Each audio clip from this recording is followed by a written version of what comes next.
Hey everyone, this is Adam from WorkWhileWalking. Today we'll be assembling and reviewing the Autonomous SmartDesk Core. We'll start with the unboxing. The desk comes in two boxes. The first has the base, which seems to be packaged well.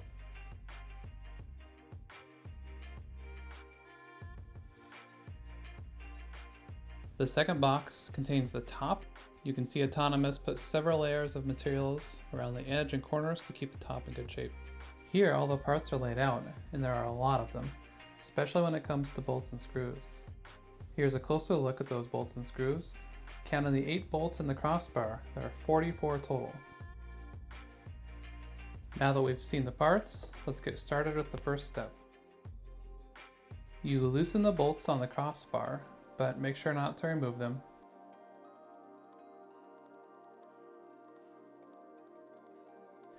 The instructions simply say to adjust the crossbar to the proper position, but they don't say what that position is, so we'll just keep it loose for now. The second step is to attach the legs to the crossbar. The instructions tell you to place the leg in from the top, but it doesn't fit when you do that, because the cutout for the cable doesn't line up with the leg, and so it can't be fully dropped into place. The workaround for this issue is to place both of the legs in approximately the right spot, and then drop the crossbar over them, making sure not to damage the cables.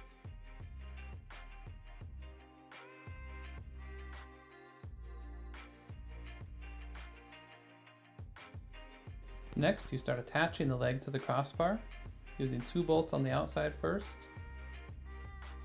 You may have to move the leg around a little bit to get the holes to line up.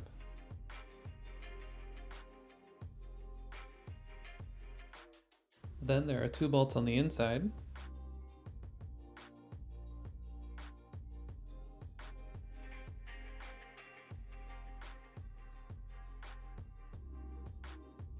And next you repeat the process with the other leg, with 2 bolts on the outside and then on the inside.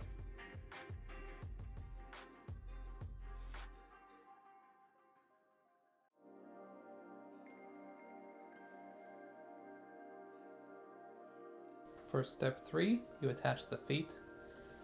These each go in with 4 bolts. It's a fairly easy process, just set it in place and then insert the bolts and tighten them.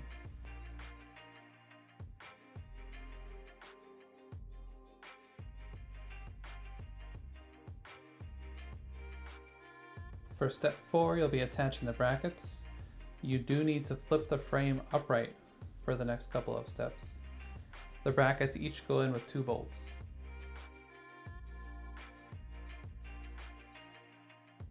Step 5 is to insert the rubber stoppers into both of the brackets and the crossbar. These can be slightly difficult to get into place.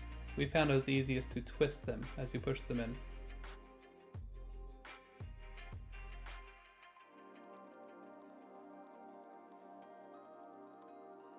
After the rubber stoppers are in, you'll need someone to help you put the desktop in place on something soft, and then flip the frame back over onto the desktop for step 6. Then you'll need to line up the frame with the pre-drilled holes. This is why we kept the crossbar loose back in step 1. Then you start attaching the frame to the desktop using the screws. This part would be much easier with an electric drill, but it does work with a screwdriver. It'll just take a little more time. Now that we know the correct width for the crossbar, we can finally tighten it in place.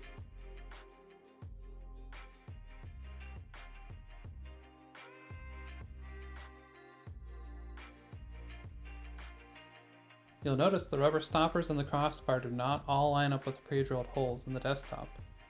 Based on comments from other reviews, this is a known issue, and Autonomous said to put the screws into the spots where the pre-drilled holes do line up.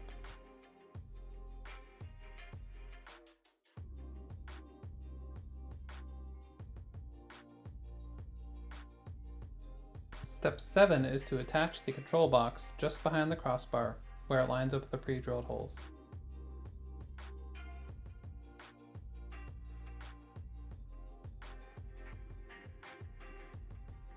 Step 8 is to attach the hand controller.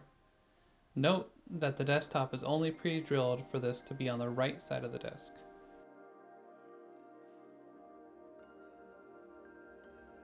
The final step of assembly is to attach all the cables, including the cables from each of the legs and the hand controller, as well as the power cable.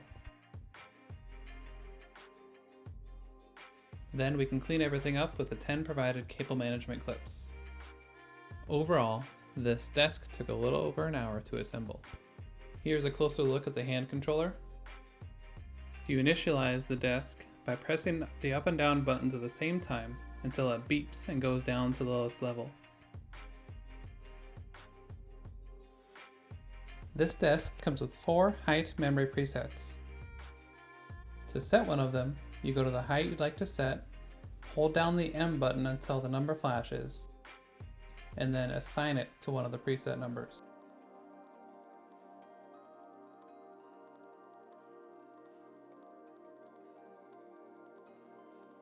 Next, we'll take a look at the transit speed. It takes about 17 seconds to travel roughly 18.5 inches, both up and down.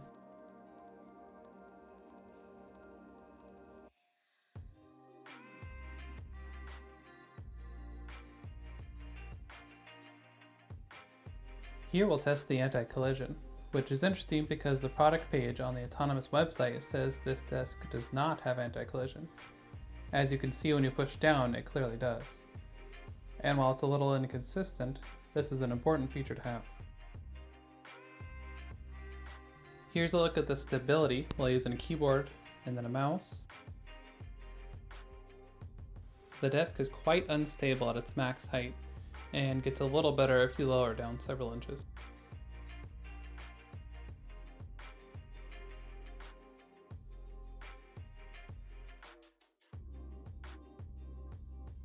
We loaded the desk up with about 200 pounds of desk legs that we have plenty of laying around our lab, combined with the 62-pound desktop that put the desk right at its listed maximum weight capacity of 265 pounds.